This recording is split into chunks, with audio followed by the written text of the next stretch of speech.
এর জন্য নবীজি কইছেন সবটা কি বড় চোর ও ব্যক্তি যে নমাজ পড়তে সময় চুরি করে। বাবা জীবনে নমাজ খান্তা পড়িতে সময় সুন্দর করিয়া আল্লাহকে ওয়াস্তে আমরা শান্তি মনে নমাজ খান্তা পড়ার চেষ্টা করতাম। রাসূলুল্লাহ ফরমান যত শান্তিতে জীবনে নমাজ পড়িবা তত তোমার জীবন খান্তা আল্লাহ কি করবা সুন্দর বানাইবা। এর জন্য বিশেষ করিয়া যুবক ভাইয়ান জীবনে আল্লাহকে ওয়াস্তে নামাজের প্রতি আগ্রহী হন। দুনিয়ার জমিনও বুড়া বুড়া জিনিস থাকি বিরত থাকুন। দুনিয়ার জীবনটা চিরস্থায়ী না, কিছুদিনের লাগে সীমিত একটা জিন্দগি আপনার আমার লাইফরে গড়য়। আপনার জীবন সুন্দর হরক্কা, জীবনের মূল্য দেখা কিছু জিনিস আছে বর্তমান সময়ে আমাদের দেশের মধ্যে খুব বেশি চলতে আছে, যেগুলা আমাদের দেশের সরকারে অবৈধ বলিয়া ঘোষণা দিছে। এটা খাওয়া অতএব ব্যবসা করা এটা বিলকুল আমরার জন্য অবৈধ। যদি পয়সা কম দিনে বানানিত লাগি যায় তাহলে তো অবৈধ ব্যবসাত লাগবা। অবৈধ ব্যবসা করিয়া ধন সম্পদ বানাইছন, কিন্তু এটা আল্লাহর কাছে পছন্দনীয় নয়। দুনিয়াত এশ আরাম করবা, কিন্তু আল্লাহর কাছে বিলকুল পছন্দনীয় নয়। আল্লাহ না করছেন এমন জিনিস খাইও না যেটা নেশায় আসক্ত হয়ে যাও, নেশাযুক্ত। দ্বিতীয় নম্বর, যে দেশের বাদশায় যে দেশের সরকারে যেটা নিষিদ্ধ করে এটা আমরার লাগি ইসলামের গাইডলাইন অনুযায়ী এটা আমরার অবৈধ। বর্তমান সময় খুব বেশি দেখছেন নানি ভালো ভালো গাড়ি ধরার পরে এটার মধ্যে কি পাওয়া যায়? ড্রাগস, মারাত্মক একটা জিনিস।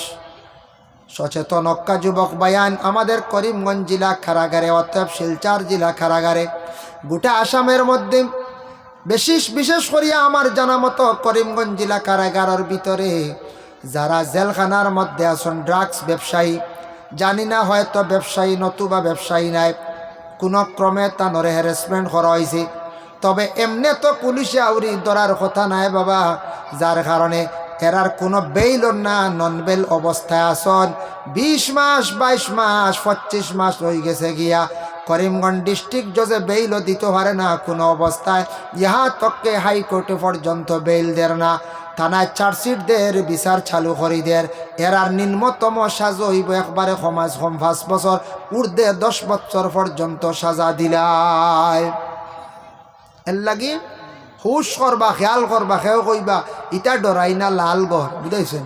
লালগড় গিয়া না বুঝতে একদিন গেলে না বুঝবাই তাই ই লালগড় ইকার কেমন মজার। লালগড় গেলে তো বুঝবাইতাম কত কঠিন জায়গা। দুনিয়ার জমিনের মধ্যে যদি কঠিন জায়গা যদি ইয়া থাকে তাহলে শাস্তির জায়গা যদি ইয়া থাকে জেলখানা এত কঠিন। সৎ পথে জেল কাটলে আপনার কোনো ক্ষতি নাই, অসৎ পথে যদি জেল কাটন আপনার লাইফও ক্ষতি আছে। এর জন্য হযরত ইউসুফ আলাইহিস সালাতু ওয়াস সালাম রে জুলাইখায় চক্রান্ত করিয়া জেল কাটাইছিল, কিন্তু ইউসুফ নবীর কোনো অসুবিধা হয়েছে না, আরও দরজা মর্তবা আল্লাহ বুলন্দ করছে। এর লাগি বাইরে খেয়াল করবা এই ধরনের ড্রাগস, গাঁজা, আরও ফেন্সিডিল, বিভিন্ন ধরনের নেশাজাতীয় জিনিস এগুলার তাকি যুবক বায়ান সরিয়া দাঁড়ান, জীবন খান সুন্দর করিয়া চালাইন, আপনার জীবনে বরবাদ না জানি। যদি কোনোদিন আপনার পুলিশে হ্যারাসমেন্ট করিয়া থাকে তাহলে আপনার জীবন একবারে বরবাদ হয়ে যাইব, লাইফ বরবাদ হয়ে যাইব। কত কষ্ট করবাই, জেলখানার মধ্যে যাইবাই, কেইসো চালাইবাই।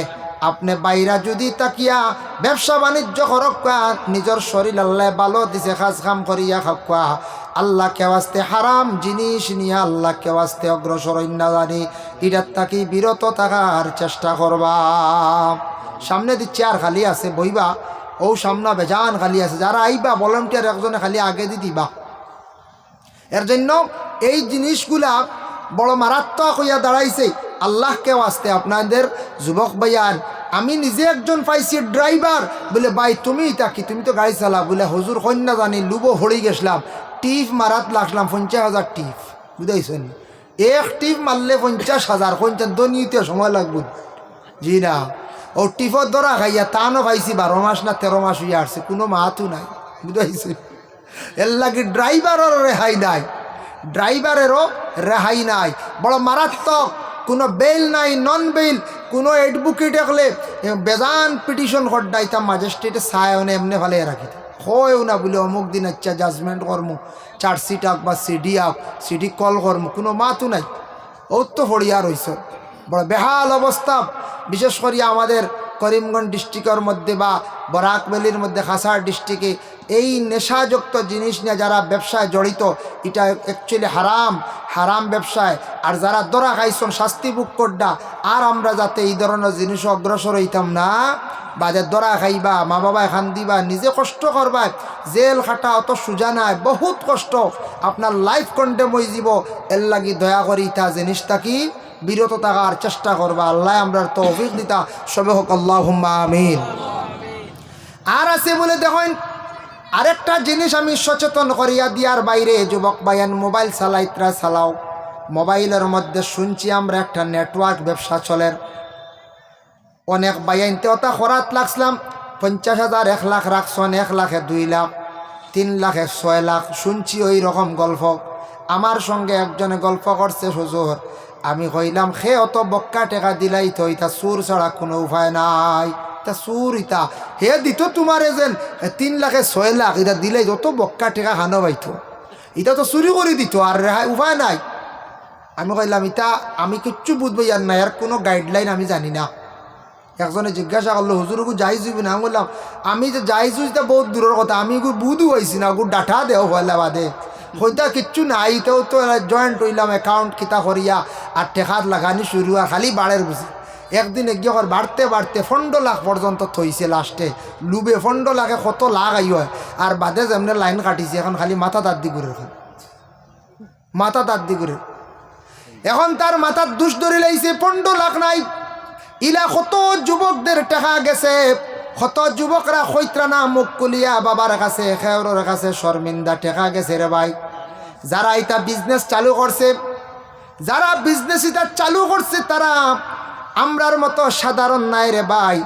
তারা গেছে মালয়েশিয়াত গিয়া ক্লাস করছে, তারা সিঙ্গাপুর গিয়া পড়াশোনা করছে, তারা ফ্রান্সও গিয়া পড়াশোনা করছে। পড়াশোনা করিয়া তারা এইভাবে বসছে, তারা বৈজ্ঞানিকের লাইনে এইভাবে বিশেষ করিয়া পড়াশোনা করিয়া কয়েকজন মিলিয়ে একটা বিজনেস চালু করছে, নেটওয়ার্কের বিজনেস। তারার দিমাগ আছে কিভাবে কোন কৌশলে মানুষের কাছ থেকে টাকা আনতাম পারি। তারা বহুত পড়াশোনা করিয়া শিক্ষিত মানুষ, আর আমরা সাধারণ মানুষে অনলাইনে হওয়ার উপরে টাকা লাগাইয়া আফসোস করিয়া আর সম্পদ রে হারাইয়ার। ইতাত আল্লাহ কেউ আসতে মুখ দেন না জানি, মোবাইল চালান চালাকা এই ধরনের দয়া করিয়া ইতার মধ্যে জড়িত হয়ে আপনার জীবন বরবাদ করবা না।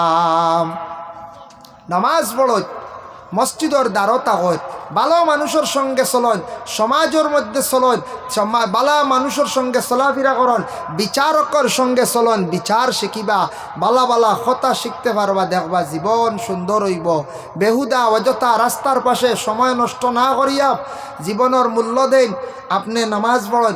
আমি নিজে একদিন দেখলাম ট্রেনও বেহাল অবস্থা, আমরা আর কিছু সংখ্যক বাইয়াইত ট্রেনও আমি দেখলাম। নেপাল সফরও আসলাম, এটা আমি আরও 2-1 জায়গাত কইছি। নেপাল সফরও যাই, আর ও নিউ করিমগঞ্জে উঠেছি একটা ট্রেনে, নিউ জলপাইগুড়ি যাইতাম। তখন দেখলাম কিছু সংখ্যক বাইয়াইন খালি হলো একটা ট্রেনের 6-8 জনে খালি খেলা লইয়া ব্যস্ত, মোবাইল চালানি খেলা আর খালি সমসে খাইতরা বুঝাইছে, খালি খানি আর খানি, কিওর নমাজ কিওর কিতা ই খবরও নাই। আর আমরার নিকটে আসলাম, 2টা ছেলে পাইলাম। প্রথমে তাদের সঙ্গে কোনো আলোচনা করলাম না, আমরা নীরব ছিলাম। আমরা মিয়া সাহেব 2 জন সিটের মধ্যে মুসল্লা মানে কাপড় বিছাইয়া ওক্তে ওক্তে বসিয়াও নমাজ আমরা আদায় করিলে। আর ট্রেনত তো দাঁড়াইয়া নমাজ পড়ার সুযোগ মিলে না, নিজ তেমন পবিত্র থাকে না। গল্লিত ফড়িতা এটা হইল গে সরকারি ট্রেন, অন্য মানুষ অবজেকশন করব, যার কারণে সিটের মধ্যে বসিয়া নমাজ পড়ি। আর লগে দেখলাম আরও 2টা ছেলে, তারা নমাজ পড়িতরাম। নমাজ পড়লো, আরেকজনে দেখি কোরআন তিলাওয়াত করে, আরেকজনে দেখি হাতের মধ্যে তসবিহ নিয়ে তার সবকরে আদায় করে। কইলাম ভাই আপনার বাড়ি কোথায়? বলে শিলচর। কই যাইতা? বলে এলাহাবাদ। বলে খেনে আপনি কি করেন? বলে আমি একটা চাকরিতে জয়েন করতাম, একটা আমার ট্রেনিং বাকি রয়েছে এলাহাবাদ ইউনিভার্সিটি, ওখানে আমার যাইতে লাগে। বলে কি করছো? বলে আমি এয়ারপোর্টে একটা চাকরি পাইছি, আমি এমকো করছি। বলে আচ্ছা ঠিক আছে ভাই, বালা আপনার তোর চাকরি পাইলেইছন, বহুত বালা। বলে আমার জীবনে স্বপ্ন আসলো আমি ও বিভাগে পড়াশোনা করছি, চাকরি পাইতাম, ফাইলাইছি, খালি একটা ট্রেনিং আমার বাকি রয়েছে সামান্য। আরেকজন কইল ভাই আপনার বাড়ি কই? বলে আমার বাড়ি পশ্চিমবঙ্গ, কলকাতা, 24 পরগনা। বলে আপনি কই যাইতা? বলে বাড়ি যেতাম। বলে তখন কই? বলে আমি থাকি এই কুমারঘাটেও থাকি, আগরতলায় থাকি। বলে কি করেন? বলে আমি সিটি গোল্ডের ব্যবসা করি, আমি কসমেটিক সিটি গোল্ডের ব্যবসা করি। আল্লাহ আমার হোটেল সম্পদের মালিক বানাইছে, বাড়ির মালিক বানাইছে, গাড়িরও মালিক বানাইছে। সময় বিশেষ আমি সপ্তাহে 15 দিনে আমি আগরতলা এয়ারপোর্ট থেকে আমি দমদম কলকাতায় আমি যাই। আজকে হঠাৎ যাওয়া পড়ছে, কোনো তৎকাল টিকিট পাইছি না। তাই আমি নিজে দেখকে হইলাম রে, ইতা বাইনতে নমাজ ছাড়ইন না, কোরআন তিলাওয়াত ছাড়ইন না। আল্লাহ তারারে ধনী বানাইতানি না, না পয়সালা বানাইতেন না, না। আর আমরার লগর যারা বাইয়া এনে বেঙ্গালুর যাইত্রা 4 গেটর চাকরি করার, এরার সমস্যা খাওয়া দেখে আমি অবাক হয়ে গেছি, এরার খের দেখে অবাক হয়ে গেছি, গান বাজনা দেখে অবাক হয়ে গেছি। হইলাম রে, এরারে আল্লাহ ধনী বানাইতো নি না, এরারে ধনী বানাইতো। এটা নিজে চিন্তা করলাম। বলেও দেখো ইতারে আল্লাহ শান্তি করতো না হেরারে, হেরার ট্রেনের বেহাল অবস্থা, খালি খেয়ে আর খানি লিয়া মগ্ন। এই হালতে যাইত্রাম বেঙ্গালুর, বুঝবাইছেন নি? কিয়র নমাজ, কিয়র কিতা, কোনো আদব কায়দা লেহাজ বুঝে লাগা কুটাত মেসাব 2জনওয়ালা আসন, বড় কাম নাই সরু মেসাওয়ালা আসন। ইটা ফরওয়াও নাই যে তা গান শুরু করছন, বুঝাইছেন নি? মোবাইলে গান করে হে লগইয়া খাইছে, বুঝাইছে? শর্মর ব্যবহার দেখিয়া ও কইলাম দেখ আল্লাহ হেরার ধনী বানাইতো, সুখে রাখতো না, হেরার করতো কোন চাই। হেরা হলেও খাজর হইবা, নামাজ পড়ই না, নামাজ চিনুক আগে, আল্লাহ আগে শুনে, আল্লাহ রাজি করেন, আগে আল্লাহ রাজি করেন। এর জন্য বাইরে জীবনে রাসূলুল্লাহ সাল্লাল্লাহু আলাইহি ওয়াসাল্লামে ফরমাইন, নামাজ সম্পর্কে আল্লাহ রাসূলে কইছেন, মান সাল্লা রাকাতাইনি মুকবিলান ফীহিমা আলাল্লাহি বিকলবি খারাজা মিন যুনুবিহি কায়াউমিন ওয়ালাতুহু উম্মুহু আও কামা ক্বালা আলাইহিস সালাতু ওয়াস সালাম। রাসূলুল্লাহ উদাহরণ দিছেন 2 রাকাত নামাজ দিয়া। কইলারে আমার সাহাবীগণ, এইভাবে যদি নামাজ তুমি তানি পড়িতে পারো, তোমার কলবে আল্লাহর ধ্যান মুখা করি, আল্লাহর মুখা ধ্যান রাখিয়া, দুনিয়াদারি সব কিছু বিরত রাখিয়া যদি নামাজ পড়ো, খারাজা মিন যুনুবিহি ওয়ালা, আল্লাহ তোমার গুনাহ থাকি বার করব।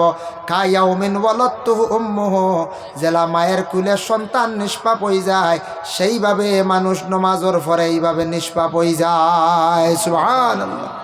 এর জন্য নামাজ রাসূলুল্লাহ সাল্লাল্লাহু আলাইহি সাল্লামে তান সাহাবিয়কলরে নামাজর যখন আদেশ করলাম, তখন সাহাবির মধ্যে রাসূলুল্লাহর দামান হজরতে আলিয়ে নমাজ এমনভাবে মনোযোগ দি পড়া আরম্ভ করলা, মুকাশাফাতুল কুলুবি কিতাব লেখছেন, আলী নমাজও লাগার পরে তান শরীর কম্পন শুরু হয়ে যেত। সাহাবিরা প্রশ্ন করেন, একজন সাহাবি আসলে হাসান বিন আলী, তাই প্রশ্ন করলা, ও ভাই আলী রে, নমাজের মধ্যে তুমি খেনে খাফাখাফি করো, খালি তোমার শরীর কম্পন শুরু হয়। নবীজি কইছেন, নমাজ পড়িতে সময় সুন্দরভাবে দাঁড়াইয়া পড়িতা, লড়িতে না। ভাই আলী রে, তোমার কারণটা কি? হজরতে আলী উত্তর দেন, আমি নমাজও লাগার পরে আমার ধারণা ওখান থেকে দিলর মধ্যে হয়তো আমার জীবনের শেষ নমাজ, আর আমি নমাজ পড়িয়ার এই নমাজে আমারে কিয়ামতের দিন দুজখের আগুন থেকে বাঁচারনি। আমি নমাজও লাগার পরে আখেরাতর ভয়াবহর কথা আমার দিল আসি যায়, এই কারণে নমাজ পড়তে সময় আমার শরীরে কম্পন শুরু হয়ে যায়। আবু তালহা নামক এক সাহাবী, একদিন তার নমাজের মধ্যে লাগছেন, বাগানের মধ্যে তান একটা ফলের বাগান ছিল, বাগানের ফলের মধ্যে নমাজ, মানে ফলের বাগান নমাজ পড়িতরা, বাগানো নমাজ পড়িতে পারবা, জরুরতান আপনি মসজিদও যাইতে পারছেন না, যেসা সড়কের দ্বারও পড়িতে পারবা, কোনো অসুবিধা নাই, শহরও পারবা, কোনো অসুবিধা নাই। এর কারণে তাই বাগানো নমাজও লাগছন, আর বাগানো ফলর বাগানও দেখুন একটা ফাঁকি আইয়া বেড়া লাগি গেছে, নমাজও লাগছন আর বাগান বা দিহান গেছি, আর নমাজ কত রাগাত পড়িছে তা বুলি গেছে, বেড়া গাই দিছে। নমাজ পড়িয়া কইলারে আর ফলর বাগানোর চিন্তায় বাগানও তাকি, আর বাগানও তাকি তাকি নমাজও পড়ি, আর দিহান জাগি খালি বাগান বেআই ফাঁকি গইয়া বেড়াও লাই গেল। আস্তা নমাজ রত আর বাগানি কানান না হইয়া আবু তালহা নামক সাহাবি কিতা করলা, নবীজির কাছে গিয়া কইল, ইয়া রাসূলুল্লাহ, আমি আন্না বাগানোর কারণে কয়বার নমাজও হারছি বেড়া গাইয়া, আমি আন্ন বাগানও খান বাইতুল মালও আমি আল্লাহর রাস্তা দান করে রইলাম। সুবহানাল্লাহ। সাহাবি এগুলোর ইমান তা খান তো কি খান বুধ বৈতরায়। এর জন্য আল্লাহর বন্দেগান ফাঁকি যেটা আছে মানুষের বাড়ির মধ্যে যায়, বিভিন্ন ফাঁকি আছে। ফাঁকির মধ্যে দেখো একজনে আমারে প্রশ্ন করছেন ফাঁকির আওয়াজ সম্পর্কে। ফাঁকিরও একটা তার বাসা আছে, বাসা আমরা বুঝি না, আল্লাহ বুঝন। সব হায়াওয়ানের বাসা আল্লাহ বুঝন, কিন্তু কিছু ফাঁকি আছে যেটা ফাঁকির বাসাটা বড় সুমধুর বাসা। মানুষের জেলা বাসার মধ্যে সুমধুর মিষ্টি বাসা আছে, ঠিক তেমনিভাবে প্রত্যেকটা ফাঁকির মধ্যে আল্লাহ বাসা দিছে। তবে কিছু ফাঁকি দেখতে সুন্দর, বড় মায়া লাগে, আর কিছু ফাঁকি আছে তার বাসাটা বড় সুন্দর। হায়াতুল হায়াওয়ান আঞ্চন জহিরা মালুমাত আঞ্চন কিছু ফাঁকির কথা উল্লেখ করছেন। ফাঁকি যেটা ফাঞ্জাদি দরিয়া খায়, এই ফাঁকি খাওয়া আমরা লাগি যাইজ নাই। যেমন সিল আছে, তারপরে বলে আপনার শকুন আছে, এইভাবে আরও কিছু ফাঁকি হকলে ফাঞ্জাদি দরিয়া খায় খাওয়া আছে, ইটা খাওয়া আমরা লাগি যাইজ নাই। আর কিছু ফাঁকি আছে ফাঞ্জাদি না টুট দিও খায়, তবে এই ফাঁকিগুলা আবার আল্লাহ নিষেধ করে দিছন। ফেসকুনও তো আমরা খাওয়া যাইজ না, খাইতাম পারেন না। তবে ফাঁকির কথা কইছেন, কিতাবের মধ্যে লেখছেন বলে তুমি তানে ফাঁকি শিকার করিয়া খাইতে পারবা। যাইজ আছে যদি ফালর ফাঁকি যদি ফাও ফাল, আর ময়দান ফাল ফাঁকি তখনও ফাঁকি মারিয়া খাইতে পারবাই। ফাল ফাঁকি থাকলে এইগুর বাদার ডিম নাই, বাচ্চা নাই। যেগু একা একা হাঁটি হাঁটি দেখবা খাদ্য জোগাড়, ইগে নিশ্চয় ডিম রাখি আইছে, নতুবা বাচ্চা বাদায় রাখি আইছি। এর জন্য আল্লাহর বন্দেগান একা একা ফাঁকি মারিয়া খেয়ে খাবার দিবা না। যদি বাদাত তাকে বাচ্চা উপাস মরব, যদি ডিম তাকে ডিমগুলা নষ্ট হইব, এর অভিশাপের বদ্ধ আপনার উপরে পড়ব। এর লাগি ফাঁকি আউরি শিকার না করা খানবালা। ফালর ফাঁকি পাইলে মারিয়া খাওয়া কোনো বাধা নাই, তবে ফাঁকি এইরকম একা একা ফাঁকি আপনার আমার বিশেষ করি মারতাম না। তবে একদিন কিতাব এখানো দেখলাম, কয়েকগুলো মানুষের জীবনে ফরাফতি হয় না, আগুয়াইতে পারেন না, বুঝেছেন বলে কয়েকগুলো খুনগুলোর। এক নম্বরে লেখসন বলে যারা গাছ চিরিতা গাছ চিরন আরা কষি করনেওয়ালা, এরা উন্নত হইতে পারেন না। যারা নিজের হাতে গাছ রে চিরন, আল্লাহর বন্দেগান বিশেষ করিয়া গাছ চিরনেওয়ালা যারা আছেন, এরার উপরে একটা অভিশাপ পড়ে যায়, যার কারণে লাকড়িরে খাটিয়া তন্ন তন্ন করেন। এর কারণে এরা জীবনে উন্নত হইতে পারেন না। 2 নম্বরে ফাঁকি শিকারী। ফাঁকি শিকারীর মানুষের উপরে ফাঁকির বদুয়া পড়ে, গতিকে এরা কোনোদিন ফাঁকি বেসিয়া কোনোদিন গাড়ি লইতে দেখলানি বলে জি না। ইলা ভাইসলানি কোনো ফাঁকি ব্যবসা করিয়া বা ফাঁকি বেশ করি মারিয়া নিয়া বেশ করিয়া জাগা জমিন বিল্ডিং লই লিছেন, জি না। কোনো অবস্থায় নো ফাঁকি আন্ডা কোনো জোরত বেজিতরা খাইতরা, এটা ফাঁকির বদুয়া পড়ি যায়। 3 নম্বর মৌ শিকারী। সারা বছর মধু ফুকায়, মধু জমায়, তার একটা অংশ রাখিয়া বাট রাখিয়া আপনি মধু বেমারের ওয়াস্তে আনিয়া আপনি খাইতে পারেন, যাইজ আছে অন্যরে দিতে পারেন। এক গুঁড়ো গিয়া মধুর বাদা ভাঙ্গে একবারে তার অস্তিত্ব হারাইলেন, আর মধু এই জায়গাত ফুকা বসে না, ফুকাটা খান্দি খান্দি অন্য জায়গার মধ্যে চলিয়া যায়। যার কারণে মধু ফুকার অভিশাপের কারণে কোনো দিন মৌ ব্যাপারী হল কোনো দিন তাদের উন্নত হয় না। আল্লাহর বান্দেগান, এর জন্য দুনিয়ার জমিনের মধ্যে আল্লাহকে ওয়াস্তে আমরা আল্লাহর ইবাদতের মধ্যে আমরা বিশেষ করিয়া মশগুল হইতাম। এখন আমি যাই একটা হাদিস আপনাদের সম্মুখে আনিয়ার। একদিন নবীজির কাছে এক সাহাবী আসছেন, এন আরাবি খেউ কইছেন আরাবি, খেউ কইছেন সাহাবী। আতা আরাবিয়ুন নবী সাল্লাল্লাহু আলাইহি ওয়াসাল্লাম, এক আরাবি আল্লাহর রাসূলের কাছে আসিয়া কইলা, ফাকালা দুল্লানি আলা আমালিন ইজা আমিলতুহু দাখালতুল জান্নাহ। ইয়া রাসূলুল্লাহ, ইয়া হাবিবাল্লাহ, আপনি আমারে ওলা একটা আমল শিখাইয়া দেখবা, যে আমলের দ্বারা আমি জান্নাতি হইতাম পারি। ওলে একটা আমল আপনি আমার কইয়া দেখবা। আমরা কই না মেসাব একটা আমল কইয়া দেখবা, রাত ঘুম হয় না, মেসাবে কইয়া দিলা। মেসা বলে একটা আমল কইয়া দক্কা, যে আমল হইলে দিল শান্তি আয়। তাই তাই কইছেন, ইয়া রাসূলুল্লাহ, ওলা আমল কইয়া দক্কা, যে আমলের দ্বারা আমি জান্নাতি হইতাম পারি। নবীজি কইলা, ফাকালা তা'বুদুল্লাহ ওয়ালা তুশরিকু বিহি শাইআ, তুমি আল্লাহর ইবাদত করো, আল্লাহরে শরীক করিও না, শিরকি গুনাহ লিপ্ত হইও না। ওয়া তুকিমাস সালাতাল মাকতুবাতা, সময় মতো তুমি নামাজটা পড়িলাইও। ওয়া তুআদ্দিয়াজ যাকাতাল মাফরুদাতা, আর অত দিয়া জাকাত আল মাফরুদাতা, তোমার উপরে জাকাত ফরজ হইলে আদায় করিলাইও। ওতা সুমা রমাদান, রমজান মাসের রোজাগুলা ফরজ রোজাগুলা তুমি আদায় করিলাইও। 4টা আমলের কথা আল্লাহ রসুলে কইলাম। ইনু হজর কথা কইছেন না, ই হদিস আইছে চারটা আমলের কথা নবীজি কইছেন। হওয়ার পরে এই ব্যক্তি রাসূলুল্লাহর হাতও ধরিয়া কইলা, ফাকালা ওয়াল্লাযী নাফসি বিয়াদিহি হাযিহি আলা হাযিহি শাইআন ওয়ালা আনকাসু মিনহু, ইয়া রাসূলুল্লাহ আপনি আমার যে চারটা আমলের কথা কইছেন, চারটা আমল তাকে আমি কমাইতাম নাই বাড়াইতাম নাই, এই আমলগুলো আমার জীবনে আমি করিয়া যাইম ইয়া রাসূলুল্লাহ। খয়াও সেই ব্যক্তি রাসূলুল্লাহর খেদমত থেকে রওনা দিছে যার গিয়া। আর অন্যান্য সাহাবায়ে কেরাম হল আল্লাহর রাসূলের সম্মুখে ছিলা, তখন নবী যে ডাক দি কইলা ওয়া সাহাবী হল ফালাম্মা ওয়াল্লা কালান নবী সাল্লাল্লাহু আলাইহি ওয়াসাল্লাম, নবী যে কইলা ও আমার সাহাবী হল তুমি তান শুনো, মান সাররাহু আন ইয়ানজুরা ইলা রাজুলিন মিন আহলিল জান্নাতি ফালয়ানজুরু ইলা হাযা। ও সাহাবী হল তুমি তান জান্নাতি মানুষ দেখতাই নি রে, যদি দেখতাই চাও ও যে মানুষ আমার সামনে তাকি গেল এই মানুষটা কিন্তু জান্নাতি মানুষ, যার হোক সুবহানাল্লাহ, এই মানুষটা জান্নাতি মানুষ যার, এর লাগি জান্নাতি মানুষের সার্টিফিকেট আল্লাহর রাসূলে দিতে আল্লাহ নবীজি বলে ও যে যার জান্নাতি মানুষ যার। এর জন্য নামাজের মধ্যে কোরআন শরীফ তিলাওয়াত করা হইল ওয়াজিব। কোরআন শরীফ খান জীবনে আপনার আমার শুদ্ধ হইত। কোরআনের অংশটুকু সর্বপ্রথম যখন রাসূলুল্লাহ উচ্চা পাহাড়ের মধ্যে ছিলা, সেই পাহাড়ের নামটা রাখা হয় জবলে নূর।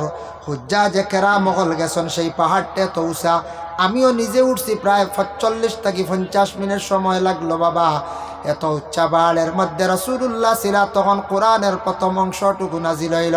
জিবরাইল আসিয়া কইলা ক্বালা ইয়া মুহাম্মদ ক্বালা ইয়া মুহাম্মদ ইকরা, হে মুহাম্মদ আপনি পড়কা। এর জন্য পড়ার আমরা প্রয়োজন আছে, যার কারণে আমরা কোরআনও পড়িতাম, যার কারণে আমরা বাংলা বইও পড়িতাম, আমরা বাচ্চান্তরে পড়াইতাম, শিক্ষার দিকে আমরা অগ্রসর হইতাম। শিক্ষা প্রতিষ্ঠানের বাবা আমাদের প্রয়োজন আছে। যদি এলাকার মধ্যে গ্রামের মধ্যে যদি শিক্ষা থাকে না, তাহলে গ্রাম তেমন উন্নত হয় না। শিক্ষার দ্বারা মানুষের কাছে মানুষের আচরণ সুন্দর হয়, শিক্ষায় মানুষের মানবতা বাড়ে, শিক্ষায় মানুষের আদব আখলাক চরিত্র সুন্দর হয়, শিক্ষায় পরিবেশ উন্নত হয়ে যায়। এর জন্য শিক্ষার আমাদের দরকার আছে, পড়ার দরকার আছে। সবাই বাংলা পড়া জানি, নবীজির জীবনী কিনিয়া পড়েন, সাহাবীদের জীবনী কিনিয়া পড়েন, আউলিয়া কেরামদের জীবনী আপনি কিনিয়া পড়া, আপনার জীবন ধন্য হইব, জীবনে অনেক উপকার হইব, অনেক অজানা জিনিস জানা হইব। মাসিক কোনো পত্রিকা থাকলে কিনিয়া নিয়ে পড়েন, ম্যাগাজিন আপনি পড়া। আমরার বর্তমানে পড়ার দিকে বড় কমজোর বাবা, আমাদের ধারণা কোরআনও পড়ি কম, বিভিন্ন বাংলা বই আমরা পড়ি কম, পড়ি না গতিকে অনেক জিনিস আমাদের জানার বাকি আছে। পড়ার মধ্যে আদত কম, আমরা বেশি খাই লিছি এখন মোবাইলে হলারানি, মোবাইলে খাই লিছে এক গুরুরে খাইছে সবরে না, এই এক গুরু আসন মোবাইল লইয়া রাস্তাত কালবাডো দেখবা খালি চলছে আর চলছে খালি খোলারানি। আল্লাহ ভাইয়াই যা মোবাইল হইতা গেম সেম খেলা ক্ষমা আপনার মাইন্ড ঘুরি যাব, নষ্ট হয়ে যাব। গুল্লা গুল্লি এগু আসনে নিবা, ফ্রি ফায়ার হইল ও এগু শুরু হয়েছে, আজ গুল্লা গুল্লি করি করি আপনার মাইন্ড ইলা নষ্ট হইব, বাদে কইব অত এগু লই লিতাম না কিতা, হ্যাঁ হইব অত এগু লইলাই। আল্লাহকেও আসতে দয়া করি এই জিনিসটাকে বাঁচার চেষ্টা করব। আমি আরেকটা হাদিস শরীফ পড়িছিলাম, যে হাদিসটা হইল ওয়াকাল নবী সাল্লাল্লাহু আলাইহি ওয়াসাল্লাম লা তাজালু বুয়ুতাকুম মাকাবিরা ইন্নাশ শাইতানা ইয়ানফিরু মিনাল বাইতিল্লাযী ইয়াকরাউ ফীহি সূরাতুল বাকারা। রাসূলুল্লাহ ফরমান তোমাদের ঘরে তুমি তান কবর বানাইও না, তোমাদের ঘরের মধ্যে তুমি তান সূরা বাকারা পড়িও। যে ঘরের মধ্যে সূরা বাকারা তিলাওয়াত হয় ই ঘর থেকে শয়তান দূরে চলিয়া যায়। সুবহানাল্লাহ। ঘরে আচ্ছা আচ্ছা দুরূদ শরীফ পড়ো। আল্লাহুম্মা সাল্লি আলা সাইয়্যিদিনা মাওলানা মুহাম্মদ ওয়া আলা আলি সাইয়্যিদিনা মাওলানা।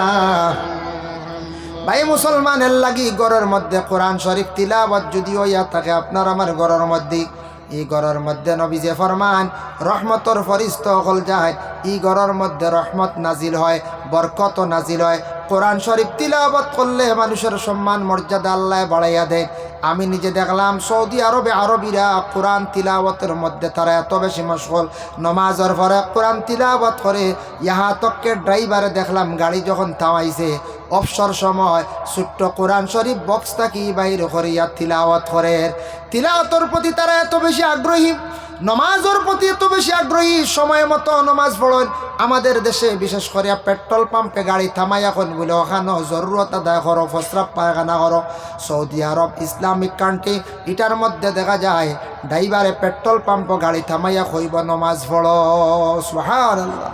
নমাজের জায়গা ব্যবস্থা প্রত্যেকটা পাম্পে আমরার দেশ ইনু প্রস্রাব করাইবার লাগি ইনু রেস্ট করায় ওলারারি, তাও বড় মারাত্মক প্রস্রাব আরিতে সারা হইল গিয়ে স্ট্যান্ডার্ড স্ট্যান্ডিং অবস্থায়, তাও নোংরা। আল্লাহ আমরা হেফাজত করো। সেই দেশে আমরা বসবাস করি, আমরা এই দেশ যাতে আরও উন্নত হয়, সেই দেশের মধ্যে আল্লাহ যেন শান্তি দান করে, সবে হোক আল্লাহুম্মা আমিন। এর জন্য মুহতারাম হাজিরিন কেরাম, আল্লাহর যাতে দুনিয়ার জমিনের মধ্যে আপনারে আমারে সুস্থ শরীর হিসাবে আল্লাহ আপনারে আমারে দান করছেন, গোটা বদন আল্লাহ দান করছে, কোনো অঙ্গর কমি করছে না। দন দৌলত খম হোক বেশ হোক আল্লাহ আপনারে আমারে দিছেন খেয়রর বেশ খেয়রের কম। আল্লাহ কিয়ামতের দিন জিজ্ঞাসা করবা, দন দৌলত দিসলাম কোন কাজে লাগাইছ? আমি তোমারে আওলাদ দিসলাম কোন কাজে লাগাইছ? এর কারণে আওলাদ যাদের 2-3 জন আছেন ছেলে সন্তান, একজন ছেলে একটু মেধাবালা দেখিয়া আপনি মাদ্রাসার মধ্যে দেওয়ার চেষ্টা করেন। দিন ইসলাম কায়েম রাখতে আলিমর প্রয়োজন আছে, হাফিজর প্রয়োজন আছে। মসজিদের ইমাম সাহেব বানাইতে হইলে আলিমর দরকার আছে বাবা। এর কারণে সন্তান আদি ওগুলোর আলিম বানায় না, হাফিজ বানাকুয়া, কারি সাহেব বানাকুয়া। জীবনে আলিমর মা বাবা বহুত বড় একটা সৌভাগ্যবান, যার কারণে আল্লাহর বন্দেগান দয়া করে ধন সম্পদ আছে, কিছু সম্পদগুলো আল্লাহ রাস্তার মধ্যে কিছু লাগায়। বেশি খাম নাই কম উবালা, আখতা বেশি দিতেও পারতা না, আপনার কমই হইব, আপনি নিজে উপবাস হইয়া না। আল্লামা শিহাবুদ্দিন কালিউবি রহমতুল্লাহি তাআলা আলাইহি কালিউবির মধ্যে একটা হেকায়াত আনছেন। হালিমা, হজরতে আলী, ফাতিমা, হাসান, হুসাইন ইবনে হারিস 5 জন গড়ের মধ্যে খানি নাই, 3 দিন হইছে চুলার মধ্যে আগুন জ্বলছে না। আর হজরতে আলী রাদিয়াল্লাহু তাআলা আনহুর হাতে ফাতিমা এখন তহবন দিয়া কইল, গো আলী, ওগো স্বামী, তুমি যাও ওটা বিক্রি করিয়া খাওয়ার যা সম্ভব তুমি ঘরের মধ্যে লইয়াও। আমার হাসান হুসাইনে খান্দিতরা ঘরের মধ্যে 3 দিন থাকি চুলাত আগুন নাই, মাংস নাই, মানে গোশত পাক করতাম পারলাম না, রুটি বানাইতাম পারলাম না, একমাত্র ফানি আর খাজুর খাইয়া আমরার জিন্দেগি যার। আলিয়ে তহবন লইয়া গেছেন বাজারম, গিয়া ওখানে বিক্রি করছেন 6 দিরহম। 6 দিরহম বিক্রি করিয়া আসার সময় হজরতে আলী রাদিয়াল্লাহু তাআলা আনহু বড় দয়ালু আসলা। রাস্তাটা একজন ভিক্ষুক দেখছেন, অসহায় ব্যক্তি দেখছেন, তাই 6 দিরহম আল্লাহর রাস্তা তাবার খয়রাত করি লইলা। খালি গরো খানি নাই, 6 দিরহম পাইলা চাদর খান বেচিয়া, তরবন্ধ খান বেচিয়া, আর রাস্তাত আরেক ভিক্ষুকরে দিলাইলা, আরেক অসহায় ব্যক্তিরে দিলাইলা, নাই হাত খালি যাইতে আঠিয়া। আখতা দেখুন একটা উট লই একজন ব্যক্তি কইল, আলী তুমি উট ওটা কিনতাই নি? বলে কোনো অসিয়ত নাই, কোনো টাকা নাই, বলে দাম ধরি আনে গিয়া লাভ যা পাইবা তুমি নিবা, ইলা যাইজ আছে। ও জায়গা ওখান বিক্রি হইতো, আমি পাইতাম মালিকে 20 লক্ষ টাকা, ফাজিল তুমি যা পাইবা নিবা, এটা যাইজ আছে। আল্লাহর বন্দেগান হজরতে আলিয়ে কইলা, দিলাও দাম কত? তাই দাম চাইলা উটর মালিকে 100 দিরহম। 100 দিরহম ফুড়াইয়া উটটা লইয়া রানা দিছন বাজারও যাইতা। রাস্তাতে আরেকজনে উঠিয়া কইলা, অবা উট বিক্রি করতাই নি? আলী বলে বিক্রি করতাম। দাম কত? বলে লইছি 100 দিরহম দিয়া, বেশ পাইলে বিক্রি করিলাইমো। হি ব্যক্তি কইলা, তোমারে আমি আরো 60 দিরহম বলাইয়া দিলাইমো। সুবহানাল্লাহ। এখন লাভ হয়ে গেল না, 100 দিরহম দিয়ে লইলা, তাও বাকি দাম ফুড়াইয়া 160 বিক্রি করিয়া ঘুরিয়া আসতেও প্রথম ব্যক্তি উঠিয়া কইলা, ও আমার মূল 100 দিলাও, দিলাইছ 60 দিরহম দিয়ে মাল সামান এত বেশি লইছন। বাড়িতে গেছেন ফাতিমা দেখিয়া খুশি হইলাম। হাসান হুসাইনে কইলা, আব্বা তহবন্দ বিক্রি করিয়া অত সামান কই পাইলা? বুঝলাম না। ও সময় আলিয়ে গোটা ঘটনা বর্ণনা করলা। ফাতিমা খুশি হইয়া নবীজির কাছে গিয়া এখন, ইয়া রাসূলুল্লাহ, ও তাকিও ঘটনা। আল্লাহর রাসূলে কইলা, ও আলী আর ফাতিমা জানিয়া রাখো, আলিয়ে মাত্র 6 দিরহম আল্লাহর রাস্তাত অসহায় অবস্থায় খয়রাত করার কারণে, সাহায্য করার কারণে আল্লাহ রাজি হয়ে গেছেন। জিব্রাইলে জন্নত থেকে একটা উট লইয়া গিয়ে সাহায্য করছেন। মিকাইলে উট 160 দিরহম দিয়ে খরিদ করছেন, যার কারণে 6.5 দিরহম আল্লাহর রাস্তাত খয়রাত করার কারণে আলীরে আল্লাহ 60 দিরহমর মালিক বানাইরা সুবহানাল্লাহ।